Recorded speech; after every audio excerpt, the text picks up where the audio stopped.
Hello friends, my name is Khan and once again welcome back to my YouTube channel Karim classes. दोस्तों, आज के इस video में हम डिस्कस करेंगे क्लास 12th की फ्लेमिंगो बुक की एक बहुत ही प्यारी सी कविता जिसका नाम है कीपिंग क्वाइट। कीपिंग क्वाइट का मतलब होता है शांत रहना। बहुत प्यारी सी कविता है और इसे लिखा है पाब्लो नेरुडा ने। और उनका जो मकसद है, मेन जो मैसेज इस पोम के माध्यम से कवि देना चाहता है वो यही है कि एक तो आत्मचिंतन पर जोर दिया गया, इंट्रोस्पेक्शन पर, और दूसरा इंसानों के बीच में जो आपसी समझ होती है, म्यूचुअल अंडरस्टैंडिंग होती है, उस भावना के निर्माण पर जोर दिया गया उन्होंने इस कविता में, यानी इस भावना के निर्माण पर जोर दिया। तो ठीक है, थोड़ा सा पहले हम पॉइंट के बारे में पढ़ लेते हैं, बाद में इस पॉम की लाइन बाय लाइन एक्सप्लेनेशन में आपको समझाने का प्रयास करूंगा। तो वीडियो काफी आपके लिए हेल्पफुल होने वाला है, और अगर आपको वीडियो पसंद आता है तो प्लीज़ इसे लाइक, शेयर और सब्सक्राइब अगर आपने मेरे चैनल को नहीं किया है तो जरूर करिएगा, क्योंकि आपका एक सब्सक्रिप्शन मुझे मोटिवेट करता है। तो चलिए बिना देरी के शुरू करते हैं आज के इस वीडियो को। सबसे पहले पॉइंट के बारे में थोड़ा सा जान लेते हैं। तो जैसा कि स्क्रीन पर आप देख पा रहे हैं, हमारी पॉम का नाम है कीपिंग क्वाइट। ठीक है, इसका मतलब होता है शांत रहना। ठीक है, इसे लिखा है पाब्लो नेरुडा। ठीक है, 1904 में इनका जन्म हुआ था, 1973 में इनकी मृत्यु हो गई थी। इनका पेन नेम है नेफ्टोल रिकार्डो रेज बसाल्टो, यानी लंबा चौड़ा इनका पेन नेम है, तो ज़्यादा कुछ दिमाग पर जोर देने की जरूरत नहीं, एग्जाम में ऐसे क्वेश्चन नहीं पूछे जाते। Who was born in the town of Parral in Chile, तो चिली में इनका जन्म हुआ था। ठीक है, और खास बात जो है, इन्होंने जो 1971 में इन्हें जो है साहित्य के लिए नोबेल पुरस्कार मिल चुका है। ठीक है, और इनकी पोम जो है, in this pome Neruda talks about the necessity of quite introspection, यानी अपनी इस कविता में नेरुडा जो है वो किसके बारे में बात करते हैं?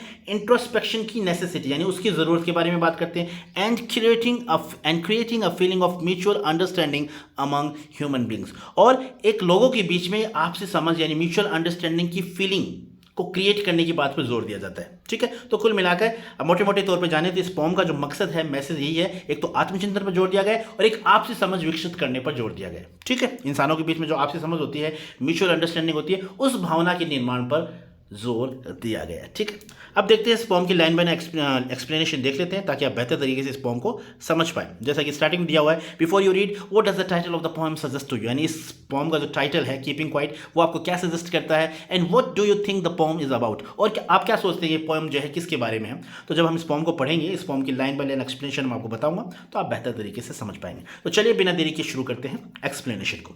तो जैसा कि फर्स्ट टू लाइन्स आप देख पा रहे हैं, Now we will count to 12 and we will all keep still, यानी पॉइंट कह रहा है now we will count to 12, यानी अब हम 12 तक गिनेंगे, and we will all keep still, और हम सब शांत हो जाएंगे। यानी इन दो लाइनों का अगर हम मेन जो एसेंस निकाल कर देखें, इनका निचोड़ निकाल कर देखें, तो इनके माध्यम से पोइट ये कहना चाहता है कि एक थोड़े कुछ समय के लिए हम क्या हो जाएंगे, शांत हो जाएंगे। जब अभी मैं 12 तक गिनूंगा, यानी एक वो डेडलाइन तय कर रहा है कि जैसे ही मैं 12 गिनता हूं वैसे ही हम क्या करेंगे, सभी शांत हो जाएंगे। हम जो भी एक्टिविटी कर रहे हैं, कुछ भी हम कर रहे हैं, तो वो एक्टिविटी करना हम छोड़ देंगे, हम एकदम स्थिर हो जाएंगे, आत्मचिंतन की अवस्था में हम चले जाएंगे, यानी हम इंट्रोस्पेक्शन करेंगे फिर। ठीक है, तो फिर आगे वो पॉइंट कहता है, for once on the face of the earth let's not speak in any language, let's stop for 1 second and not move our arm so much. अब अगले स्टेंजा में पॉइंट कहता है, एक बार के लिए इस पृथ्वी पर एक बार के लिए हम किसी भी तरह के अपने विचारों का आदान प्रदान नहीं करेंगे, हम किसी भी भाषा में नहीं बोलेंगे, हम कुछ भी नहीं करेंगे, यानी कोई भी एक्टिविटी हम नहीं करेंगे, हम जहाँ हैं वहीं स्थिर हो जाएंगे और एक तरह से आत्मचिंतन की अवस्था में हम चले जाएंगे, इंट्रोस्पेक्शन करेंगे हम। ठीक है, लेट्स स्टॉप फॉर 1 सेकेंड, यानी 1 सेकेंड का मतलब कुछ पल के लिए हम रुक जाएंगे, चुप हो जाएंगे, and not move our arm so much, और हम किसी भी तरह का मूवमेंट नहीं करेंगे, यानी अपने हाथों का, आर्म्स मतलब अपने भुजाओं को नहीं लाएंगे। इसका मतलब यही कि हम किसी भी तरह का कोई मूवमेंट नहीं करेंगे, हम कोई भी एक्टिविटी नहीं करेंगे। ये बात पोइट इस स्टेंजा के माध्यम से कहना चाहता है। फिर आगे देखते हैं, आगे जब पॉइंट कहता है कि जब ये स्थिति आ जाएगी, हम सब शांत हो जाएंगे, हम जो भी एक्टिविटी कर रहे हैं वो करना छोड़ देंगे कुछ पल के लिए, ऐसा नहीं कि हमेशा के लिए, कुछ पल के लिए हम एक्टिविटी को करना छोड़ देंगे और आत्मचिंतन की अवस्था में हम चले जाएंगे, तब क्या होगा, it would be an exotic moment without rush, without engines, we would all be together in a sudden strangeness। तो फिर क्या होगा, एक असाधारण पल बन जाएगा, वो एक असाधारण मोमेंट होगा जब हम किसी भी एक्टिविटी को नहीं करेंगे, एकदम आत्मचिंतन की अवस्था में जब हम होंगे, तो वो पल जो होगा एक असाधारण पल होगा। उस वक्त ना किसी तरह की भाग दौड़ होगी, ना किसी तरह की आवाज़ आएगी, यानी इंजन्स की आवाज़ या भाग दौड़ की आवाज़, किसी भी तरह की एकदम कोई भी शोरगुल आपको सुनने को नहीं मिलेगा, और हम चाहे दुनिया के किसी भी कोने में हो, हम एक अजीब से वातावरण में साथ होंगे, यानी साथ मतलब हम सभी क्या कर रहे होंगे, इंट्रोस्पेक्शन कर रहे होंगे, हम आत्मचिंतन की अवस्था में, चाहे हम दुनिया के किसी भी कोने में हो, हम आत्मचिंतन की अवस्था में होंगे, और उस वक्त किसी भी तरह का कोई भाग दौड़, किसी भी तरह का शोरगुल नहीं होगा। तो एक तरह से एक असाधारण पल होगा वो। ठीक है, अब देखते हैं आगे पॉइंट क्या कहता है। अब पॉइंट कहता है जब हम किसी तरह की एक्टिविटी नहीं करेंगे, तो फिर एग्जाम्पल दे रहा है पॉइंट कि फिशरमैन जो हैं, in the cold sea would not harm whales, and the man gathering salt would look at his hot heads. यानी जो फिशरमैन है, जो मछुआरे जो हैं, वो भी ठंडे समुद्र में व्हेल मछलियों को नुकसान नहीं पहुंचाएंगे। यानी कहने का मतलब पॉइंट कहता है कि हम जब कोई भी एक्टिविटी करते हैं तो या तो हम अपने आप को नुकसान पहुंचाते हैं या किसी दूसरे को नुकसान पहुंचाते हैं। और जब हम एक्टिविटी कुछ पल के लिए रोक देंगे और एक तरह से आत्मचिंतन की अवस्था में चले जाएंगे, तो जो फिशरमैन हैं, यानी जो वो क्या करते हैं, मछलियों को पकड़ते हैं, मछलियों को घायल करते हैं, तो वो भी उनको नुकसान पहुंचाना बंद कर देंगे। और जो समुद्र के किनारे जो लोग होते हैं वो नमक वगैरह इकट्ठा करते हैं, तो वो क्या करते हैं, जब नमक इकट्ठा करते हैं तो उस दौरान उनके हाथ जो है वो घायल हो जाते हैं। और जब वो एक्टिविटी रोक देंगे तो वो अपने आप को भी घायल नहीं कर पाएंगे। तो एक तरह से हम ना तो किसी को नुकसान पहुंचा पाएंगे और ना अपने आप को नुकसान पहुंचा पाएंगे। कब होगा यह संभव? जब हम कुछ पल के लिए, कुछ देर के लिए हम आत्मचिंतन की अवस्था में चले जाएंगे, स्थिर हो जाएंगे, मूवमेंट करना बंद कर देंगे, एक्टिविटीज को रोक देंगे। ठीक है, अब आगे पॉइंट कहता है those who prepare green Wars with gas, Wars with fire. Point यहाँ पर एग्जांपल देता है कि हम सभी क्या हैं, हम सभी एक तरह से इन्वायरमेंट से लड़ रहे हैं। इन्वायरमेंट को एक तरह से हमने चैलेंज दे रखा है, चुनौती दे रखी है। इन्वायरमेंट को, प्रकृति,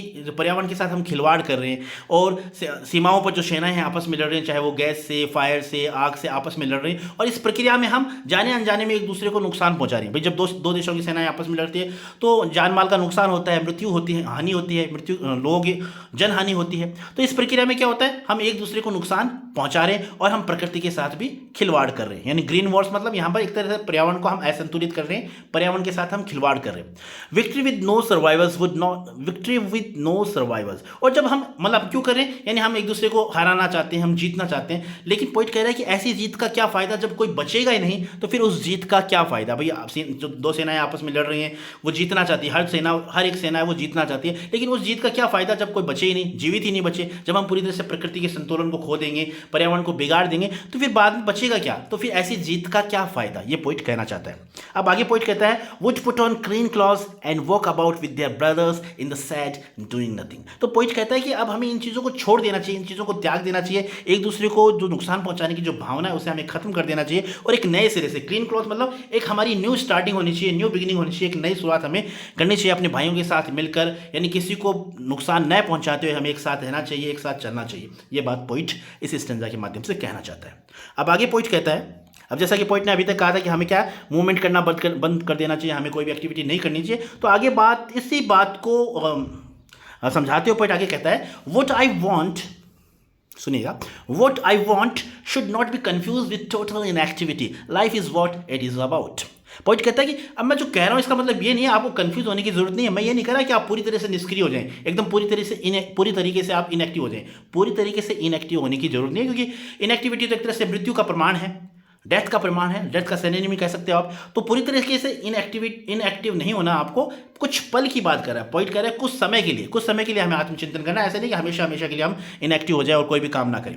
life is what it is about. जीवन जो है वो तो चलता रहेगा, जीवन तो एक प्रक्रिया है, सतत प्रक्रिया है, वो चलती रहेगी। जरूरत हमें अपने आप को आत्मचिंतन करने की है, हम जो कर रहे हैं वो कितना सही है, कितना गलत है, हम किसको फायदा पहुंचा रहे हैं, किसको नुकसान पहुंचा रहे हैं, तो उस बात पर हमें चिंतन करना है, सोचना है, सेल्फ एनालिसिस हमें करना है। ठीक है, I want no truck with death, यानी मेरा मृत्यु से कोई लेना देना नहीं है। अब आगे पॉइंट कहता है if you are not so single minded about keeping our lives moving. Point कहता है कि भाई काश हम जो है अपने जीवन को आगे बढ़ाते रहने के चक्कर में इतने एकाग्र ना होते, यानी हमारा बस एक ही ध्येय है, हम हमारे जीवन को आगे बढ़ाते रहे, बस हमारा जीवन का लक्ष्य जो है वो यही रह गया है। For once could do nothing, काश हम एक बार कुछ ना करते, यानी कुछ पल के लिए हम आत्मचिंतन करते, कुछ पल के लिए हम रुक जाते और सोच विचार करते। Perhaps a huge silence might interrupt the sadness of never understanding ourselves end of threatening ourselves with death. अगर हम ऐसा करते हैं, हम कुछ पल के लिए शांत हो जाते हैं, आत्मचिंतन करते हैं, तो शायद ये जो शांति जो है ना, ये हमारी उदासी को दूर कर सकती है, उस उदासी में रुकावट डाल सकती है। यानी हम अपने आप को नहीं समझ पाए, हम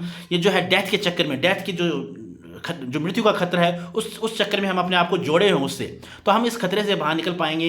इस उदासी से, ये जो उदासी है इस चीज़ को लेकर, वो उदासी जो है हमारी खत्म हो पाएगी अगर हम जब अपने आप पर आत्मचिंतन करेंगे, अपने आप पर सोचेंगे, अपनी एक्टिविटीज़ के बारे में। ठीक है, अब आगे पॉइंट बहुत प्यारा सा एग्जाम्पल देता है पृथ्वी का, और इसी के साथ वो अपनी पोम को खत्म करता है। पॉइंट कहता है Perhaps the earth can teach us as when everything seems dead and later proves to be alive. जो पॉइंट है वो हमें कहता है कि हमें पृथ्वी से सीखना चाहिए। जिस तरीके से पतझड़ के मौसम में पृथ्वी जो एक तरह से मृत प्राय प्रतीत होती है, क्योंकि सभी चीज़ें सूख जाती हैं, पत्ते झड़ जाते हैं, एक तरह से मृत प्राय जो सब कुछ नजर आता है, लेकिन बाद में जब बसंत का मौसम आता है, बारिश होती है, तो हर चीज़ खिल उठती है, महक उठती है, एक तरह से जीवंत प्राय हो जाती है, जीवन, उनमें जीवन आ जाता है। तो इसी तरीके से हमें भी क्या करना है, चिंतन करना है कुछ पल के लिए। जैसे पृथ्वी जो है वो भी कुछ पल के लिए सोचती है, तो उसी तरीके से हमें भी पृथ्वी की तरह कुछ पल के लिए चिंतन करना है, आत्मचिंतन करना है, और बाद में एक नई ऊर्जा के साथ जीवन का संचार उसके अंदर करना है। तो इस तरीके से एग्जाम्पल देकर, पृथ्वी का एग्जाम्पल देकर पोइट ने बहुत ही खूबसूरत अंदाज में इस बात को बताने की कोशिश की है। लास्ट में दोबारा उन्हीं दो लाइनों को रिपीट करता है poet, now I will count up to 12 and you keep quiet and I will go. अब पोइट कहता है कि ठीक, एक बार फिर से मैं दोबारा 12 तक गिनूंगा, यानी एक डेडलाइन मैं आपको दूंगा, और उसके बाद में सभी को चुप हो जाना है, सभी को शांत हो जाना है, और फिर जो मैंने अभी बताया है आपको उसी तरीके से आपको इंट्रोस्पेक्शन करना है, और फिर मैं चला जाऊंगा। तो इस बात को कहकर कवि अपनी पोम को फिनिश करता है, कंप्लीट करता है।